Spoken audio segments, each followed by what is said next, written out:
Yeah. This is the thing with me and my relapse. I'm not picturing it like, I'm going to just have a wine with this dinner and I'm going to see how I do. I am going to buy a bottle of El Humidor Gold and I'm going to drink it straight. Like, I already know that's how I would do it. So I know that my relapse will take me to a hospital. Yeah. Well, I mean, I remember one time taking you to like a doctor at college. It was like, and like the doctor told me that I should get you some alcohol because Interesting. because like you know, dirty gym clothes. tapering down and whatnot, but I was pissed at you, so I got you something that I got you vodka or something, like some cheap vodka.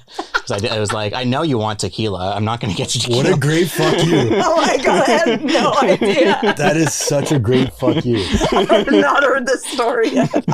Okay, so for context here, we have Chloe in the studio and Andrew, and Chloe is in recovery.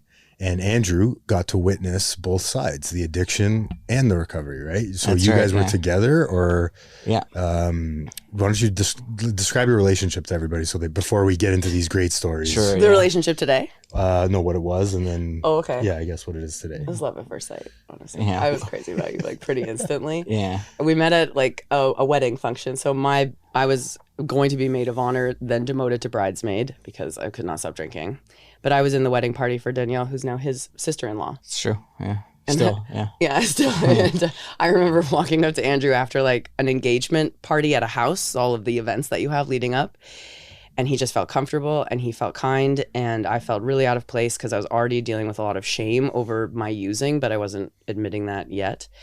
And so I just like felt like I just wanted to be around this human. And then every time I saw him at the subsequent events, I was like, oh, good, that person is there. I really need to like be near them because the bridesmaids, I felt so isolated and alone. And at one point, I think it was on the day of the wedding, I finally get around to being like, he's holding my snack plate for me because he's a gentleman while we take pictures. And I'm like, so how do you know the people? Oh, yeah. How are you associated with the wedding? And he's like, Groom's my brother. This is like Chloe already so narcissistic, insulated, don't care about anything. Didn't even notice. That makes sense to me. And then I remember, did we dance or like I don't think we danced like that night, but I remember you were sticking around after, and I came over and like asked and like. And like I was like waiting for an opportunity. I had my eye on you, you know, for a lot of the night, and I went over. And at the end, the night you were like picking flowers off centerpieces. That's about right. Yeah, I'm taking them home. They're like, just let these beautiful flowers go. Yeah. This was a Jewish wedding. There was a lot of money. Like these flowers were You're no the joke. best. You're the best. I made new arrangements when I got home. And then I asked if you wanted to go for another drink, and we went to Hemingway's. Yeah. On Cumberland. And then after Hemingway's, we Sat on that big rock. Sat on that big rock until like 4 or 5 in the morning. Yeah. Kind of something like that. And I was like, I see you. I thought that his date to the wedding was his girlfriend and that he was being a bit of a player. I didn't fully trust, but they were just friends. Yeah. So on this rock, I was like, I know what you're up to, and I'm not going to kiss you, and I'm not going to blah, blah. But then we did, and I was just like, that was it. But yeah. So you called him out for playing? Yeah, I was like, what's the deal there? But I don't know. Andrew's an honest person. And I think you can relate to this, Anthony. It's like tough to bullshit a bullshitter. Yeah. So when you just kind of are met with someone who's like so openly, vulnerably like, no, that's my friend and I really like you. Would you like to spend time? There's no story. And you go, yeah. fuck, that's not a game. Yeah. All right. Yeah, I would. But also like, I know so much now and back then I didn't. But the self-loathing that existed at the time, it's like, no wonder I would be so like, yeah, right. Like, I don't believe it. This is too good to be true. Exactly. I don't deserve this. Yeah, almost. well, already thinking those thoughts. I'm I at get a that. wedding where I was supposed to be maid of honor, so I'm feeling pretty dishonorable, and like this incredible man is just being nice. You were in later. I think like you were in like quite the dark place, like before, like around that time. That's right. Yeah. So did you know already that she had been struggling with substances? No. So, well, I mean, yeah, we had actually like a nice little cute thing, which was that I sent her like this message. I got her number. I sent her this message, and like getting no response all day, and then like I'm like, I think it's I was like freaking out. I was like, I guess maybe I misread the entire situation, kind of thing. And I eventually texted like her. It's like, hey, just seeing if you got the like, I don't know if you're not feeling it, and not feeling it or whatever, and Yeah. I misread things, but I didn't want to, leave it to chance. And you're like, oh my God, I've been waiting for. I had been going out of my mind because Yeah. no message had come through. Yeah. So I was on the other side going the exact same thought. Oh my God, it was all in my head. I fucking knew it. This is what I really deserve. Men are dogs. But all the time it was right there. But then, anyways, we started, I didn't realize like right away, why she was at her parents' place, and we, spent I basically like lived there for like. My mom immediately had this trip to California. I Yeah. just met this guy. I was like, do you want to come and stay here? Yeah. So it's Good me and alcoholic him in the fashion. house. Yeah. Yep, 100%. All in, all at once, right away. Yeah. And I was kind of like, I was kind of open with that as well. I mean, frankly, like in my life, I was dealing with like my own kind of depression and my own kind of mental health, like kind of struggles as well. And so like, this was like the bright kind of thing in my life at the time. And we were like partying, and I was, I was like no stranger to partying like as well. And then so we're like her parents are on this trip, and like we have the house to ourselves and things are great and fine. It only when her parents came back. Yeah. That did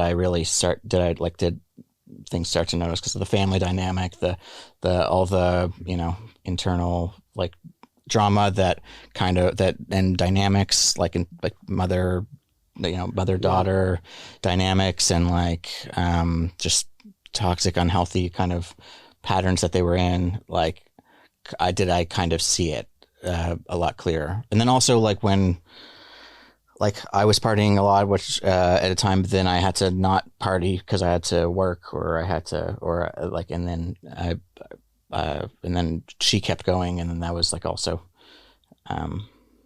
so like you add stress to a situation, and then like all the a lot of the unhealthy dynamics started to come about. Yeah. And this is like, at this point in my life, I can remember so well how the way I felt about me and in my family dynamic was I was a total victim. I had so much anger. I had all this understanding all of a sudden of all the ways they'd manipulated me and bullied me and been so inappropriate. But I hadn't even considered humility or even like looking at my side of anything. Yeah, no way, was not there yet. This alcoholic was ready to like still tear the world up. And so what Andrew witnessed was just a lot of like rage. And then like my mom does have her own behaviors that are triggering. And anytime she'd do that, I would look at that and go, see what I mean? See, it's there. It's You so drink real. too. Yeah, exactly.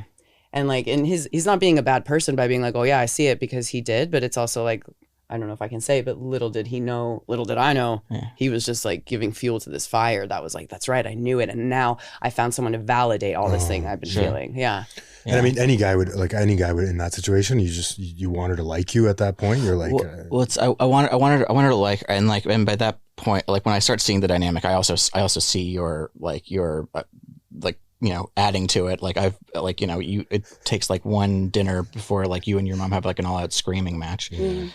And like, I'm trying to be the peacemaker, as that I don't know. It's like, and that's stressful. And well, yeah, of course it's stressful, but yeah,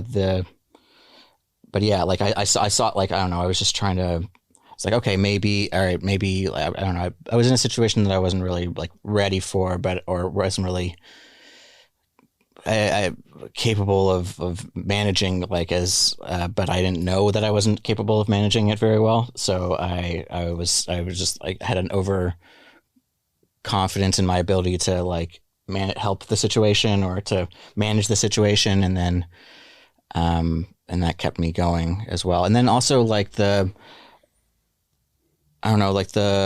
more I realized like the depth of kind of what you were struggling with, like the darkness, and then also like once I'm finding out like how much you're drinking, which like is like a large which was quite a large amount, like I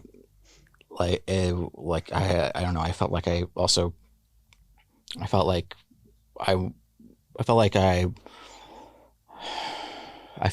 could help. Yeah. I felt like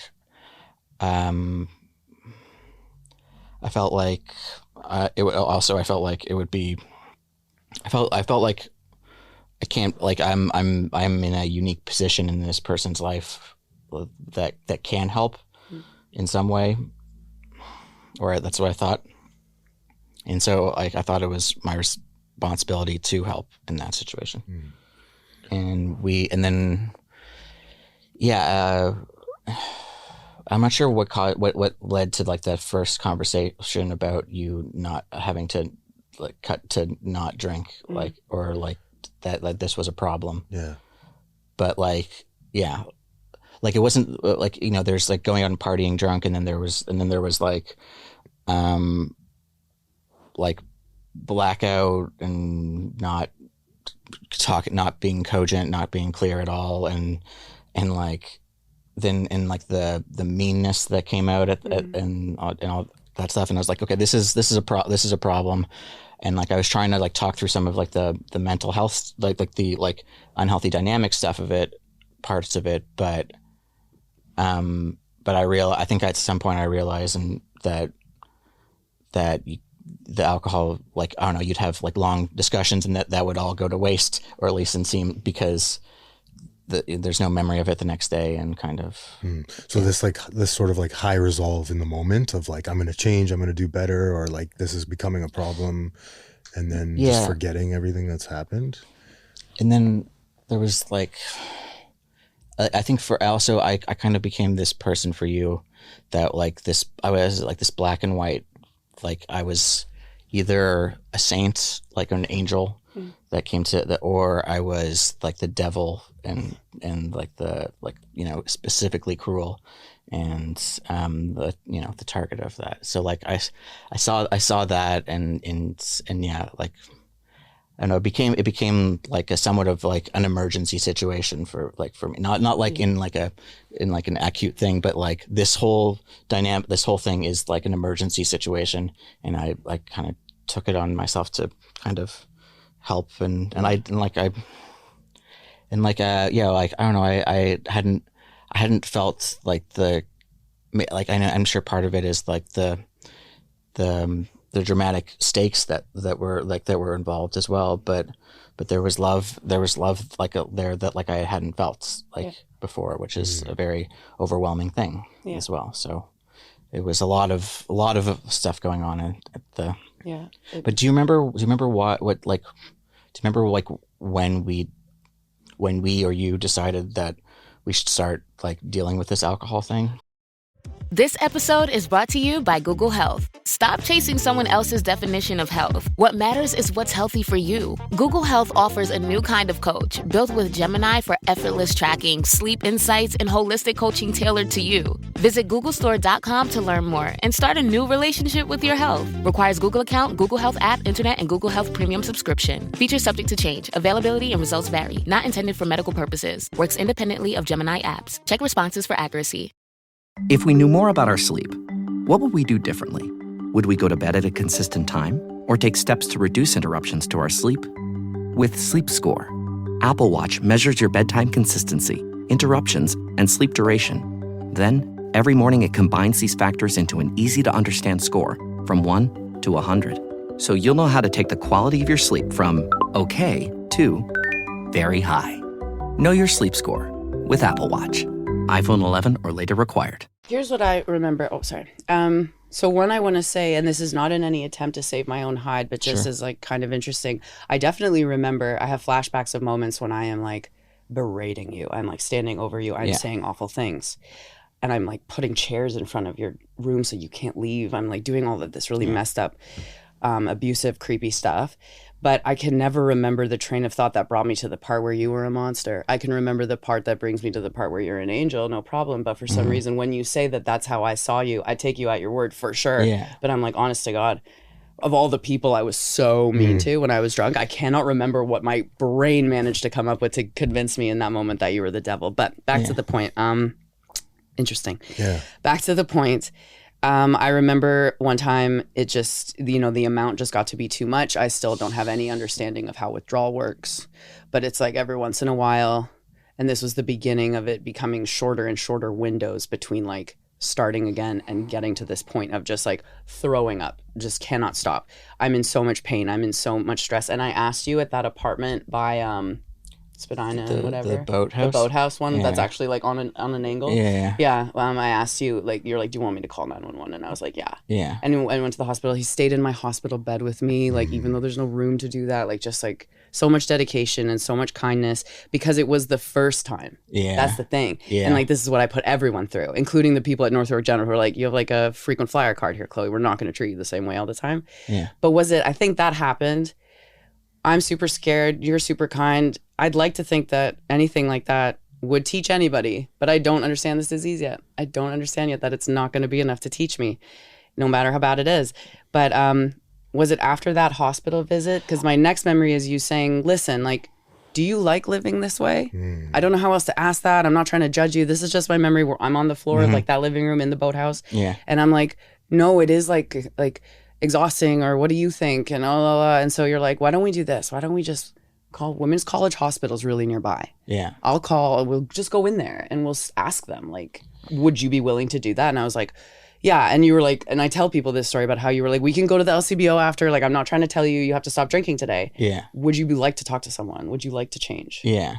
But what do you remember? Because I bet your memory is better than mine. No, I mean that's where my gap is. I remember like the time in the boathouse where we had to call the hospital, but that was already after a point where we were kind of not where we had decided that you weren't drinking, that you were tapering down. I think that was like okay. That was like a taper that was you tapered too much, or you went down to and so you were getting like a withdrawal reaction, and that was like part of like you couldn't swallow. Okay. And so like you couldn't keep any liquids down. You couldn't get any liquids in, and that was like an emergency kind of situation. Yeah. And then after that, because then there was this period of time, it was like 2 weeks where I'd stopped. We were in the boathouse, and then St. Patrick's Day came. And to this day, I tell people St. Patrick's Day was the hardest day to let go of all the holidays, of all the occasions to drink. For some reason, my ego, especially because I was in rehab on St. Patrick's Day, and it was one of those days we got a phone call from Art, so I called him, and I was just like the butterflies in my stomach thinking he's out partying, he's already met someone, he's having a good time. But it was St. Patrick's Day, and you're like, yeah, okay, if you don't drink, and this is like not anyone's fault in my opinion, because neither of us knew enough, but you're like, you can drink on St. Patrick's Day, just don't drink till St. Patrick's Day. And I was like, okay. And then on St. Patrick's Day, I went and bought this like exquisite, cool ass looking bottle of tequila. And then I was just off to the races all over again. And that was my first taste of when you take a step back from this disease, whether it's 3 months or 30 years, when you go back to it, you will be right where you were. It will have progressed all along. I will end up in that hospital even faster. I will all like shut me down. I cannot ever access those party days again. And that's like one of the hardest things to accept as an alcoholic. Yeah. Well, I remember the first hospital experience, that it was so like, I was like, well, okay, I'm glad that this is over.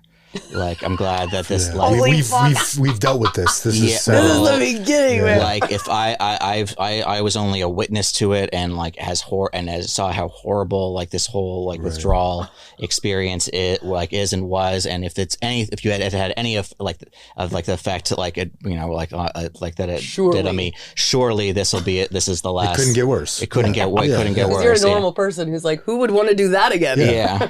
Right. And that's the biggest difference between alcoholism and non-alcoholics is like, wow, that was scary. I better not ever do that ever again. Yeah. For us, it's like, how do I get around this? Yeah, how do I do it better next time? I just mismanaged my limit. I'm sure I can. Maybe it was the vodka, not the tequila. Yeah. That was it. Right? If I ate more. Yeah, and that's what I have a friend that's like he's further like along than at that point, but like he's still doing the whole experimenting. Like well, look, like I really shouldn't, like, you know, like I'll keep an eye on it, like I'll do it, but then it always ends up poorly, you know. Yeah. But you know what, like what was great, what was, I mean, it seemed like a bad thing at the time, but was actually like one of her saving graces was that she would, whenever she started drinking, she would just end up in the hospital like 3 days later, either because the cops were called or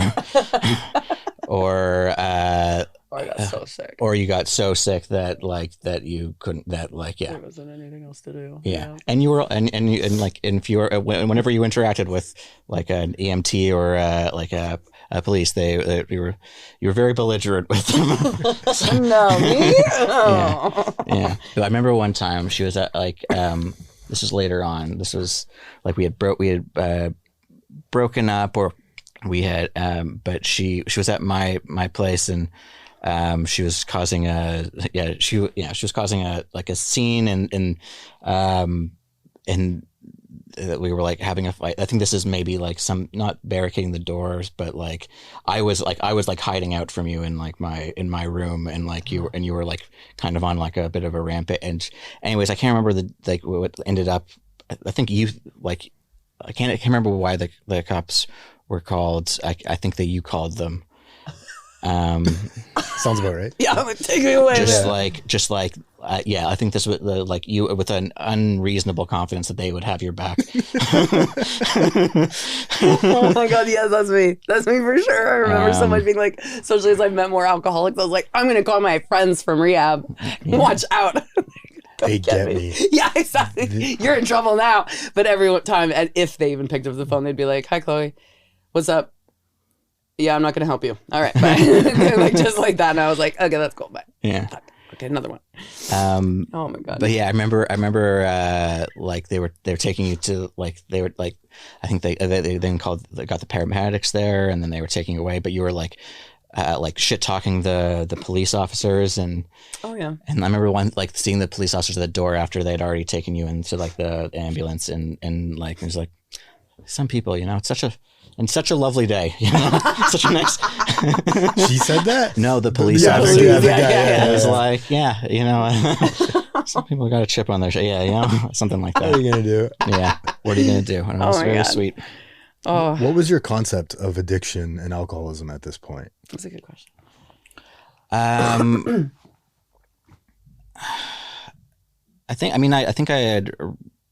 knew that it was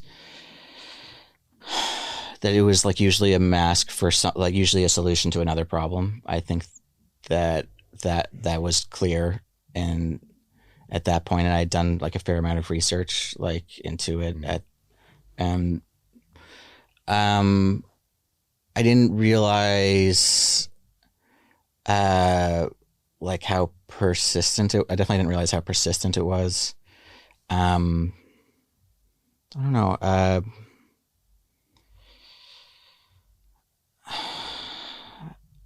I'm not really sure what my understanding of it at the time was. The reason I asked that is because like a lot of people, my wife included, when you don't understand it, my parents as well, when I first got sober, it's like you're just being stupid. That's kind of the first thought for a lot of people, is like, just stop. Yeah. Look at your life. Can't you see what's going on? And it's almost like you're talking to two versions of her, right? Yeah. Like this Jekyll and Hyde, where she wants to get her act together. She has all this pain and trauma that she's telling you. And then it's like right back to the Mr. Hyde. So what I guess the thing that kind of triggered something there, the concept that I had, or the idea that I had in my head, was that there was a disconnect between what I called the morning version of Chloe, and the evening like, and so like the evening Chloe like has like the morning Chloe like evening Chloe goes out, drinks too much, causes all this trouble for morning Chloe. Morning Chloe like makes all promises and makes all these things. I'm going to get better. I'm going to do this. Like, I'm not going to let that happen again. And then, but like the daytime happens, and like there's not a conversation. There's not a good connection between the morning and the evening, then the nighttime. And so the only way that the morning Chloe can talk to the nighttime Chloe is by fucking up the daytime Chloe, it's life to the point where like the nighttime Chloe like will actually be forced to stop, or be forced to like acknowledge that something's fucked up. Like that's because the night that was I felt like that was a good. This is what I analogy. last recorded with you. Yeah, you talked about this last time. Yeah. This is the guy. I talked about him. Yeah. Yeah. So the only way that morning Chloe could communicate to this alcoholic version of herself was like, the SOS was to like start self-sabotaging almost, right? Yeah. Well, so the nighttime can party, the nighttime can do things that like, I'll stay, like, just even like in terms of like less intense drinking, like, I'm like the classic, just like, I'll stay for a few more drinks. Don't worry. Like it's a tomorrow problem kind of thing. Sweep And it under like, the rug. Yeah. and so like the morning version of you starts accumulating all these complaints, and it's like, it tries to be a good soldier, but eventually like they're overwhelmed and they can't really like manage it. And so like I feel like there's like but the failure to like to connect to that like nighttime, the failure to connect actions to consequence, to like the actions to like the consequences, like leads to like the this kind of rebellion on the part of the morning like thing, which is like, I'm not going to do the thing in the morning. I'm not going to like struggle through this. I'm going to Fine, I'll start fucking it up right away. I'm going to fuck it up. Yeah. I feel like that's where like the rebellion, like that rebellion comes in, and like that, like I'm going to fuck it up to the point where you can't ignore me anymore. Yeah, and like we're not even going to get to the nighttime. Yeah. I'm going to fuck you up so good during the day. And I don't know, like that got me thinking about like, like doing nice things for yourself, like where you develop that connection between like I'm going to do the laundry now, even though I don't feel like it. Because I'm gonna wake up and I'm gonna be like, oh, okay, that's nice. I'll make like, I don't have to stare at that laundry pile like anymore, like, or I don't have to do that. And so like that kind of connection, like that, like, realizing that there's different parts of you that, and there's different, like and the relationship between the different versions of you, like is like if you're in conflict with you're in conflict with yourself in like a major way like that, there's going to be problems of And I don't know, like my concept is like we are all like, we're stressed, we take in stress and we break in different ways, but we break in the same like predictable ways.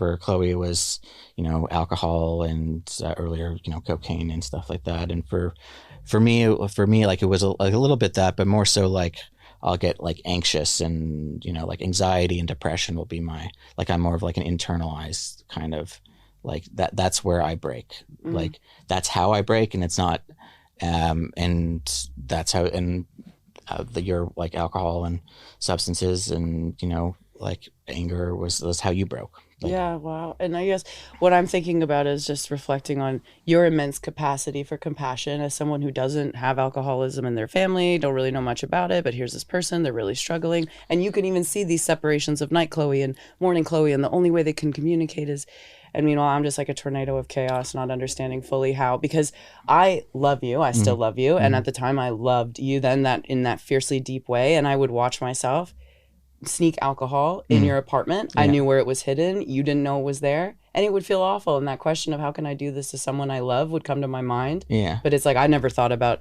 making the relationships or being able to see it from like a compassionate point of view for myself. Yeah. I just sat there and was like, I almost kind of loved it, right? When you'd fall asleep, I knew that it was hidden in that side table on my side, and how to open it quietly, how to tuck the can in just so it would be hidden if you immediately open the door, little crap like that. And I'd sip it and I'd look at you and I'd be like, God, oh well. Almost like, oh wow. But then like, no one's there. Well, I mean, like I want to talk about that, but before that, I think,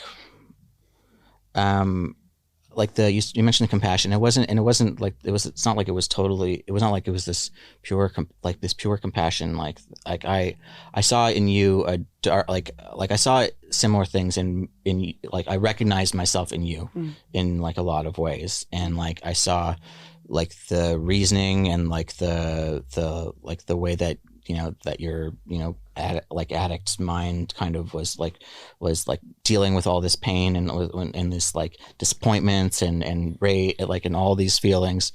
And I saw like a dark twist, a black, like a version of me that if things got like worse in a drastic way, like I saw different versions of the same things that were in me. And I was I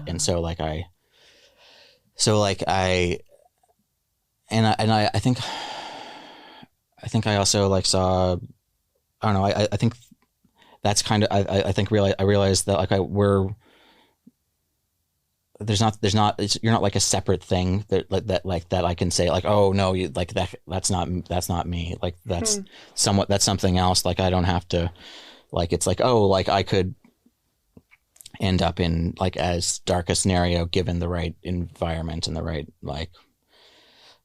situation and like the and a lack of support and that kind of thing. Thank you. It's hard not to compare ourselves to normal people.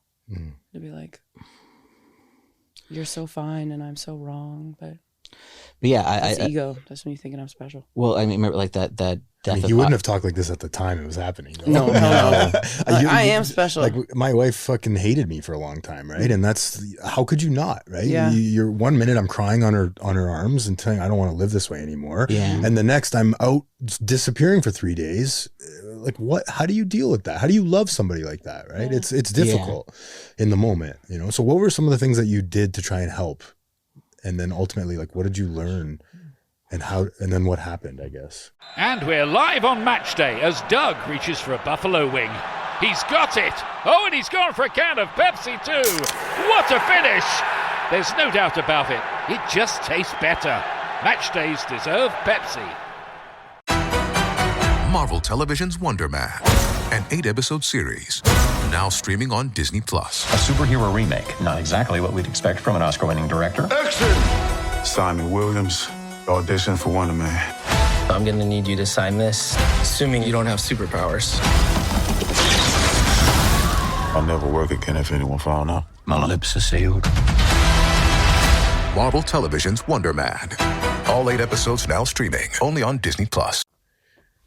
Well, I mean, I had some like positive experiences with psychedelics, like and I did my research on that and we probably did them to like an irresponsible degree, but the intent was there to do it in like a healing way, self-exploration kind of way. Mm-hmm.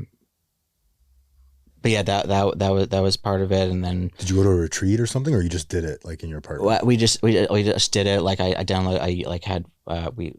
had some. I was doing a lot of research about it, at the time. We were just tried to do like nature things, and I tried to like music. Yeah, having some good like. There's a John Hopkins put out this like playlist of. The music. I think I listened to it on ketamine one time. Yeah. Well, it's supposed to activate it. It was, and like, what did you learn? Yeah. The thing is, there are certain revelations and things that came out of some of those trips that I still hold very dear today. So I am grateful, and I do think that psilocybin can work wonders on the mind. But I know that the last time, I think it was like it ended up being, thanks to me, not that positive an experience. I brought up my mom again, and the thing of it was, I was sober. From alcohol and cocaine at the time we did those mushrooms. But my behavior was such that like Andrew had to ask me, he's like, have you been drinking? Because honestly, the way you're behaving right now. And like, I remember being like little disheartened that even mushrooms, if I'm not dealing with the stuff that's inside of me, it doesn't matter the substance. It's gonna bring out this angry, entitled, self-righteous person who just like one flick of the switch, one moment, one shroom too many, and I go click, and suddenly everyone is my enemy. And I know it, and it's so. And then it also can like bring out this grandiosity kind of. Oh yeah, like thing. Uber theatrical on mushrooms. Oh my god. But yeah, what I mean, like I was how did I help? I organized. I did all the organizational things that was like so difficult. I made sure she would go to I would go with her to meetings at the Women's College Hospital. Hooked me up with Alan. Hooked me up with Dr. Leese, who now is Dr. Dagger. Oh my gosh, took to the hospitals, number of hospital trips. I remember once where you relapsed and like you were like, I don't know, this was probably close to but I remember like finding like you were like really drunk and you were like off the grid, and I remember picking up. You were trying to walk on like a bus somewhere like in North York Center or something, or not North York Center. Like you were somewhere like trying to find you like somewhere in the city, and it was raining, and you were blackout, and like, and then I I'm not sure I'm sure, but the kind it also was. There's like there's a little bit of a bunker mentality that kind of comes up in that situation where you're like, she could, one day could be like, she could be like the most loving like person in the world. And then the next day, like, but like the wrong thing set her off. Like it could be that. So you kind of get like, it's like you lose the feeling of safety. You're walking on eggshells. You're walking on eggshells and that. And then like and then a lot of this is during COVID. So like, I'm like, basically like I got nothing else going on. I'm like, I'm like, let's like, what's the, how can I support like you, or like, how can I like, or like not even support, but like I'm my thought, like, because of like this, like these like safety, like these highs and lows and like in these things, like my thoughts were like very like Chloe centric, like what, and like, so like not like learning how to take care of myself. Yeah, self-care goes out the window. Yeah, self-care goes out the window. It's a little bit survival mode for parts of it, but you also helped when it came to like, okay, I've really got to find a place to go. You would sit and help me write down all of the research that we find on Google. These are the numbers you got to call. Encourage me to make the phone call, but otherwise my sadness over the fact that it had all come to this was so much that he had to do most of the lifting when it came to the actual like research, because I'm just there kind of like, no, I don't, if I do it, then it's real. But also Andrew knew who to call when I was not in, when he would like catch me with more alcohol. He knew to call my sister Justine, who I lost in 2024, but she was also an alcoholic. And so just like little things like that, those are the things also, that stand out. I remember guilt like remember when you like, I can't remember like what the details are, but like I think you were at Toronto Western, and then you like you weren't going to go to like you're supposed to go to like the, what was the name of that? Women's Own. Women's Own, yeah. You're supposed to go to Women's Own, but you were like you were like drinking. You got kicked out of a bar earlier. Yeah. And then like I was just like, all right, we're just gonna like, they can't take you for another couple hours, and you want it. I'm like, all right, like, and you're like, all right, you're like insistent that you're gonna drink, and like I'm just like hanging out, or I'm just hanging out there, and it's like, well, we shouldn't. If you want, I'll come. And you're like, it's like 11 o'clock. Also, like, where are you gonna drink, or like. And you try to go to the bar where you'd just been kicked out of. And they're like, no, get out. No, get out. And then, yeah. So I was kind of like that, like a physical embodiment of her like, of like that guilt, of like the guilt of the like, oh, like I shouldn't be doing this. I think, well, yeah. I think like, I don't know. I remember like you said that, remember that like you were up at, your friend's, up north, like, and you were, and like it was like an hour walk from this is a later relapse. This is yeah, up in Caledon. This is getting close to my my last drink ever. Yeah. And I was really ill, and I called you. I remember that, and you were like, "Well, what are you gonna do?" Like, I remember like thinking like just like building as many like.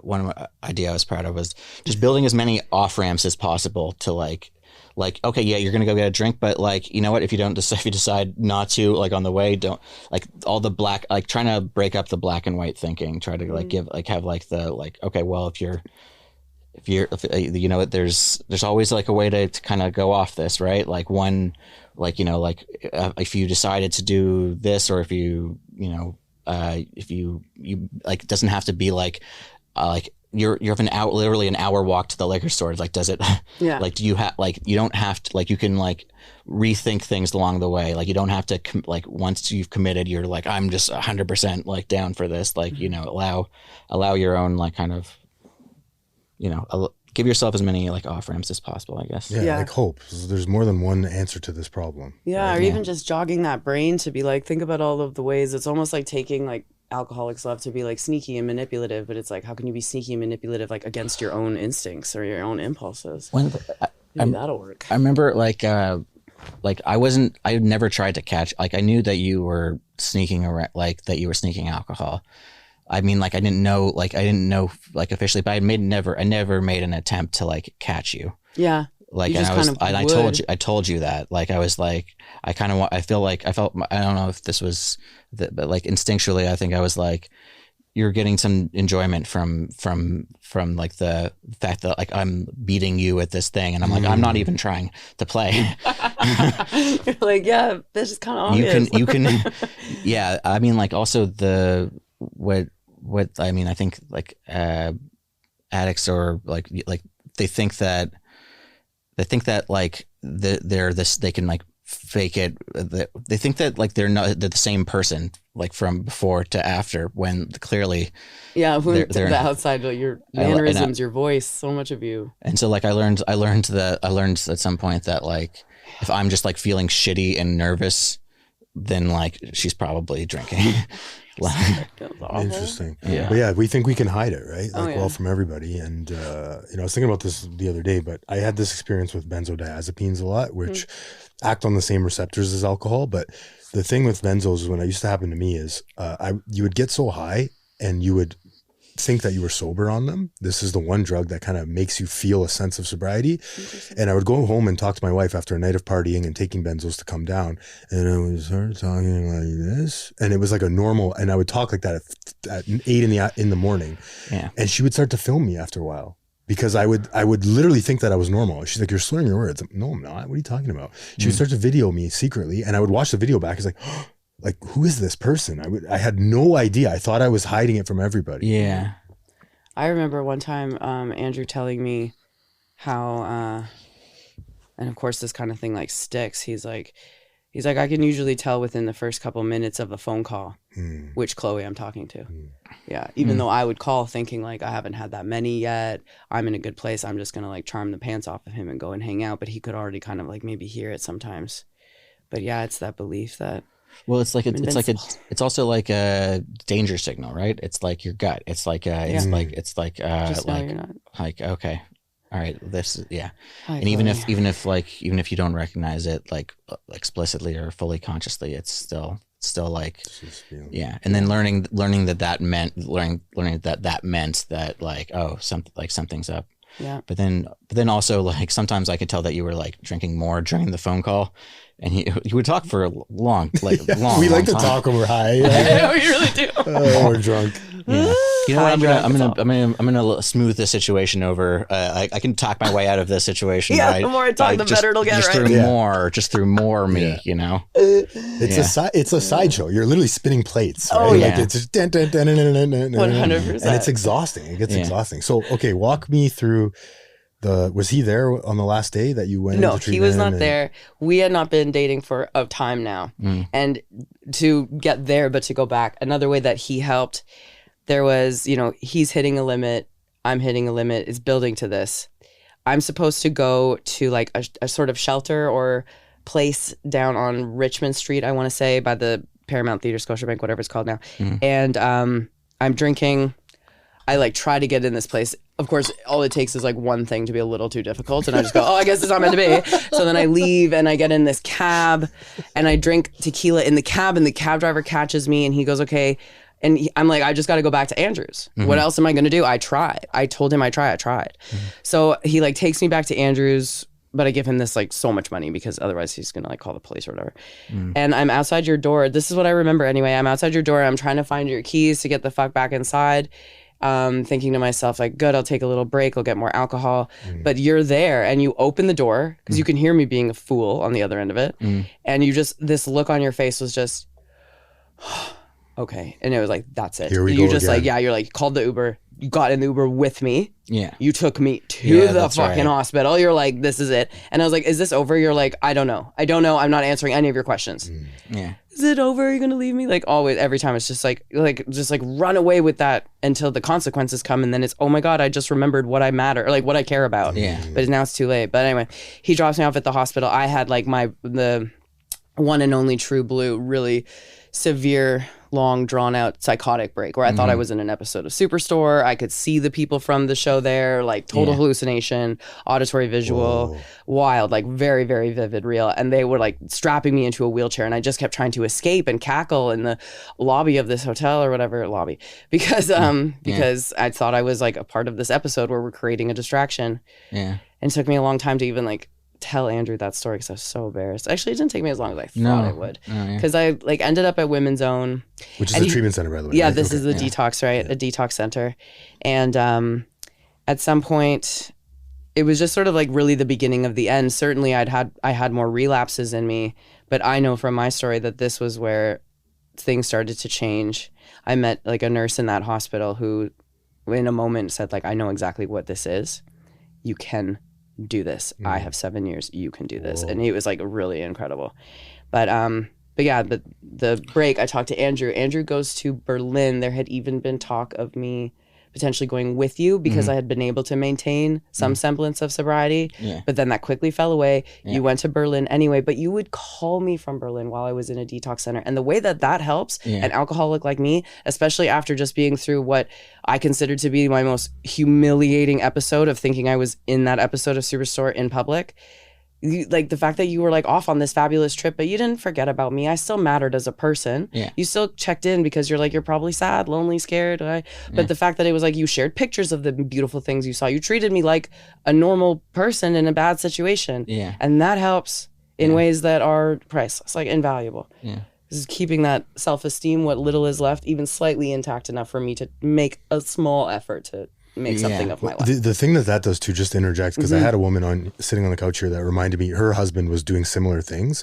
It shows you that like this is what life is. Yes. Right? Like this is you're missing out on this right now, but it's not a sort of like you're fucking missing out, you idiot. It's not a condescending thing. It's like this is what you could have if you just start to recover. And even that person being like, things. I'd like you to be here, even though you treated me like crap and are no fun to be around when you drink. Like, that's amazing. Yeah, it's an amazing thing to do for someone. Yeah, I think. I mean, like, I think I was like somewhat aware. Not like, I don't know. I always treated you like a person. Like, yes.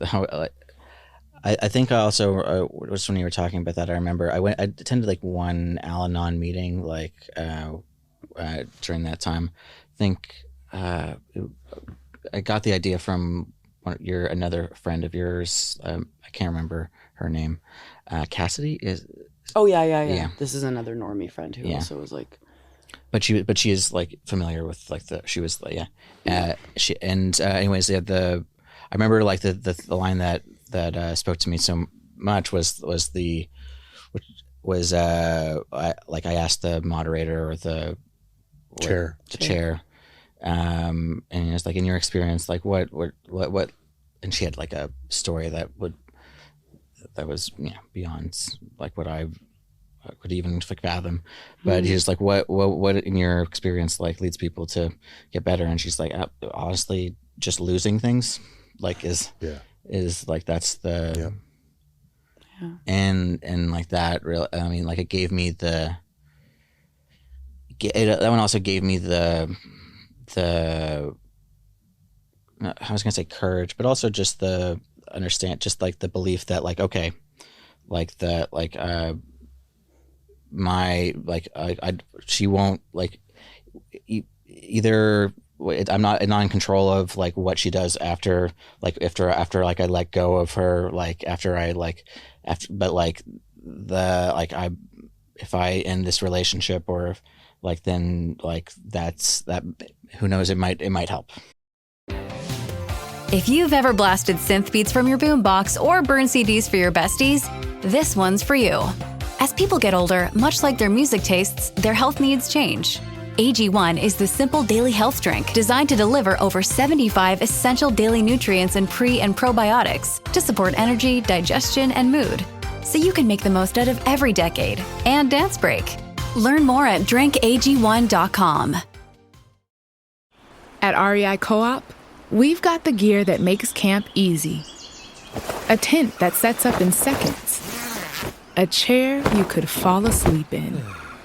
A cooler that keeps things chill. So you can get to the good stuff. Late night laughs, endless stars, and stories you'll tell again and again. REI Co-op. Camp solved. Shop in-store or at rei.com. Might be the one thing it might be. Do. I say that to people all the time. By staying with this person, you could be preventing another rock bottom that they need to hit. Mm-hmm. Right? You could I love that. It's so simple. What gets someone to help?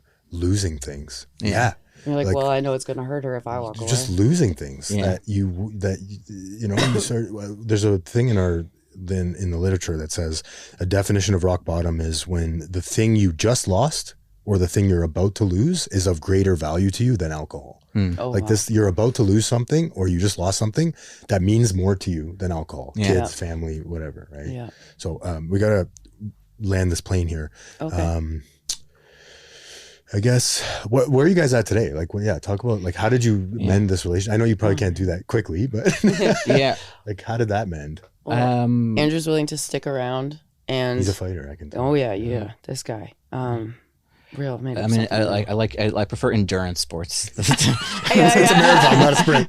So is recovery. So right. No, but dude, seriously, you're a fighter. Like, all the people out there that are listening that are dealing with a loved one, and like, you're fighters, man. Yeah, this God is not easy. Yeah, my wife, my parents, and we're sorry. Oh my God.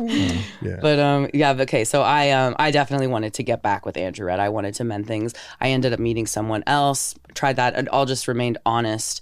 And that didn't end up working out. And I still have this like love for Andrew, of course. And I have to be honest with myself and ask how much of this love is like, you really want to be with this person, or how much of it is that like, it will signify to me that I made it in the end, or like I didn't lose it all. See, or like, I'm better now. It's like, how much of it was him? How much of it is, are you in love with your recovery? How much but I'm so incredibly grateful that Andrew stayed at all, because you certainly didn't give him any reasons to by the end there. And just remained honest and like remained close.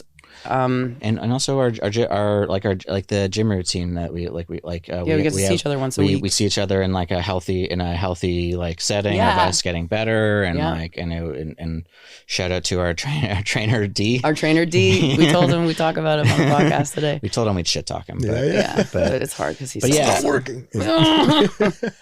But yeah, just like honesty, and like we like each other. Like there's quite a lot. So like good humor and and just real love. Yeah, and eventually, frankly, like for all the difficulty that she went through, and for all the difficulty that I went through, in that, like, it was also a transformative experience for my life, and I found, I'll try to make this quick, but I found that like my life was going downhill in a pernicious, slow way, and her life was going downhill in a dramatic way.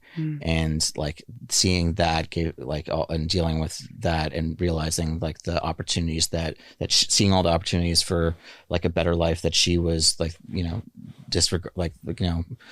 passing by, and like realizing that kind of applied to me too, kind of informed me of, and like gave me the push to like make some changes in my life as well. So I think that we're always going to, I mean, no matter what happens, we're always going to be like a part of one of the biggest moments or biggest like periods and most transformative periods in our life. So that's something that nothing can change. You can't buy that. You can't. It's priceless, right? Yeah, honestly, like I love Andrew platonically, just in that universal, all-encompassing way. And he and I are both in relationships now, but just remain friends. Beautiful. I got really lucky. Yeah, that's so really lucky. Yeah. Thanks so much for coming down and getting vulnerable, guys. I appreciate it. And this felt awesome. It's a beautiful thing. I mean, recovery. Addiction can trickle out and hurt the people we love, but so can recovery too, right? Yeah. And then, so I appreciate that you have that perspective now. It's beautiful, man. Yeah, thanks. Ryan Reynolds here from Mint Mobile with a message for everyone paying big wireless way too much. Please, for the love of everything good in this world, stop. With Mint, you can get premium wireless for just $15 a month. Of course, if you enjoy overpaying, no judgments, but that's weird. Okay, one judgment. Anyway, give it a try at mintmobile.com/switch. Upfront payment of $45 for 3-month plan, equivalent to $15 per month required. Intro rate first 3 months only, then full price plan options available. Taxes and fees extra. See full terms at mintmobile.com. Starting a business can seem like a daunting task, unless you have a partner like Shopify. They have the tools you need to start and grow your business. From designing a website to marketing to selling and beyond, Shopify can help with everything you need. There's a reason millions of companies like Mattel, Heinz, and Allbirds continue to trust and use them. With Shopify on your side, turn your big business idea into... Sign up for your $1 per month trial at shopify.com/special offer. Thank you.